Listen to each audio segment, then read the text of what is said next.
Housekeeping po tayo, mga kaibigan.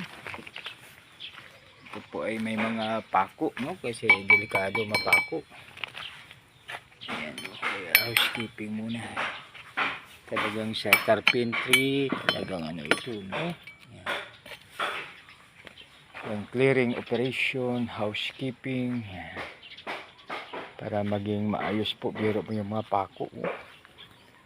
Ayan, pag makatinik, siyempre danger po. So yan, no? Kaya clearing siya para maging maayos na. So dito po sa province, tingnan nyo yung aming aso, no? Dalgo, dalgo. Yan, oh, habang gumagawa.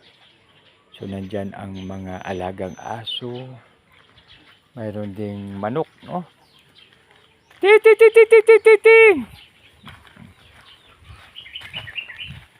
Hindi pong manok, bakit bigan, no? Aming aso. Yan, may matuta. Ayan, o, ano nang kuhan. So yan po, mga kaibigan. Isang maganda, mapagpala, mapagibiyay at makijos po na maga sa bawat isa. God bless us all.